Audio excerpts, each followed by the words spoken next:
So Visa, MasterCard are about to make changes customers really won't like. The fees they charge the merchants when customers pay with a credit card are going to rise in October and April, respectively. These fees, though largely hidden from the consumer, merchants in the U.S. paid around $93 billion in Visa and MasterCard fees alone last year. $93 billion? Amateurs. Get back to me when it gets to $1 trillion. This planned increase comes as small businesses are still struggling to deal with inflation and high interest rates, even as more businesses are offering incentives to customers to pay with cash. So yeah, pay with cash while you still have it. I'm a big believer in cash. Everything around you is getting more sketchy financially. If the gas price is going to go up, that's going to affect your food, which is already heavily inflated. And now these fees, we've got over $1 trillion in credit card debt.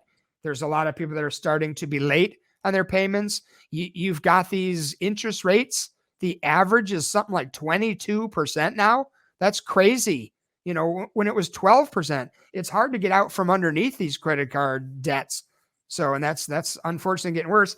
And this thing with Visa and MasterCard raising the merchant fees, the banks get a swipe fee. The problem, as I see it, it says the customers rarely see it. Give me a break. The businesses aren't going to take this. They're going to pass it along to the consumer. So come on. I mean, well, that was our inflation right now too, because definitely we got hit with bottlenecks and inflation because of quantitative easing and COVID, but a lot of that was just corporate profiteering. None of this, I mean, obviously prices went up, but they didn't go up the way that you're seeing prices go up. No, it's crazy. And I think it was last week or the week before, we talked about how the government takes food and energy out of their numbers. They call it core inflation. I would say go the opposite way. Core would mean to me like the base. That would mean food and energy mostly, but that's not how they see it. And now they're talking about super core, where they're going to take out housing and, mortgage and rent payments. Give me a break. I know that a lot of people are saddled with a lot of credit card debt. We get to see that in our office. It doesn't matter what people make. People tend to live to what they make.